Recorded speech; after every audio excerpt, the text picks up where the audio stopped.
আলাইকুম, নতুন একটি রেসিপি নিয়ে আসলাম। ছোট মাছের চচ্চড়ি। এটা ঝটপট হয়ে যায়। এখানে আমার লাগবে দুটো টমেটো কুচি, পেঁয়াজ কুচি, বেশি পরিমাণে একটু পেঁয়াজ, কাঁচামরিচ কুচি, ধনিয়া পাতা কুচি।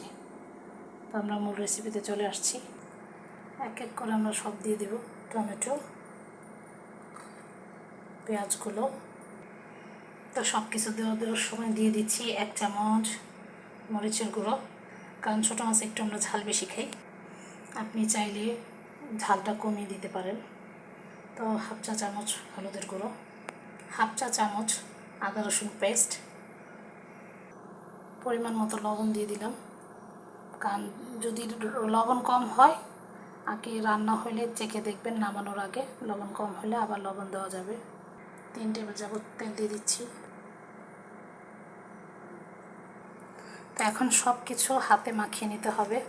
আর একটা টিপস নতুন রাঁধুনিদের জন্য, সেটা হলো যে কোনো ফ্রাই প্যান কিংবা নন স্টিক কড়াই যেটাতেই রান্না করেন না কেন, যেন লেগে যাওয়ার ভয় না থাকে, ওটা একটু মাথায় রাখবেন। কারণ ছোটো মাছ তো, ছোটো মাছ লেগে গেলে একদম পুড়ে গেলে ভালো লাগবে না। তো এটাতে এর জন্যই তেলটা আমি একটু বেশি লাগিয়ে দিয়েছি। আর আরেকটা সবচেয়ে বড় কথা হলো, সবসময় খেয়াল রাখবেন যেন পুড়ে না যায়।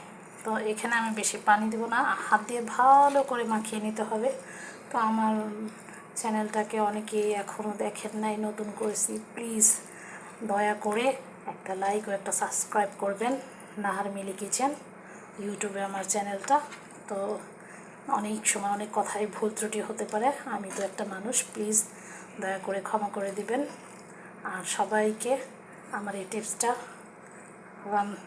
দেখানোর জন্য, আমার এই চ্যানেলেই ভিডিওটা দেখার জন্য অনেক অনেক ধন্যবাদ।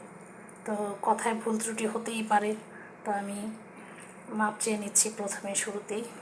তো হাত দিয়ে অনেকক্ষণ লাগিয়ে আলতো করে মাখিয়ে নেবেন, কারণ আবার চাটকাতে যাবেন না, তাহলে ছোটো মাছ গলে যাবে। অল্প একটু পানি দিয়ে দেবে এখন, কারণ আমি এটাকে ডুবা রাখবো না, টমেটো থেকে পানি উঠবে।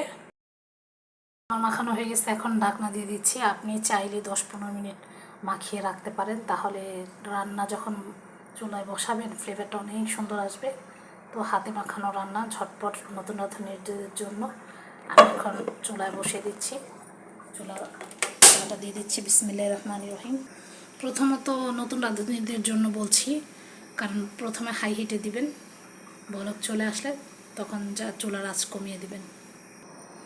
দেখুন বন্ধুরা, বলক চলে আসছে। এখন আমি এই পর্যায়ে চুলার আঁচটা কমিয়ে দেবো, কারণ আমার পেঁয়াজ, টমেটো এগুলো সিদ্ধ হতে এই পানিতেই হয়ে যাবে।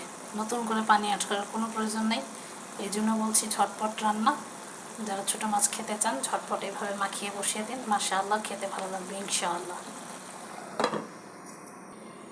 চুলার আঁচটা একদম হাই হিটে রেখেছি, 5 মিনিট হয়ে গেছে।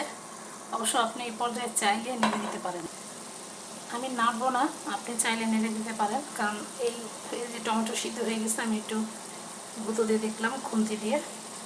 যাই হোক, এই পর্যায়ে ধনিয়া পাতা কুচিগুলো দিয়ে দিব। হয়ে গেছে আজকে আমার তরকারি। এই তো আমার রেসিপি কমপ্লিট। তেল ছেড়ে দিয়েছে, এখন হয়ে গেছে। ঢাকনা দিয়ে ডেকে চুলায় রেখে দেব। ভালো থাকেন সবাই। প্লিজ আমার চ্যানেলটাকে অন্তত একটা লাইক, একটা কমেন্ট করে জানান। একদিন অন্তত বাসায় রান্না করে খেয়ে দেখবেন, ভালো না হলেও বলবেন, হলেও বলবেন। ভালো থাকেন। আসসালামু আলাইকুম।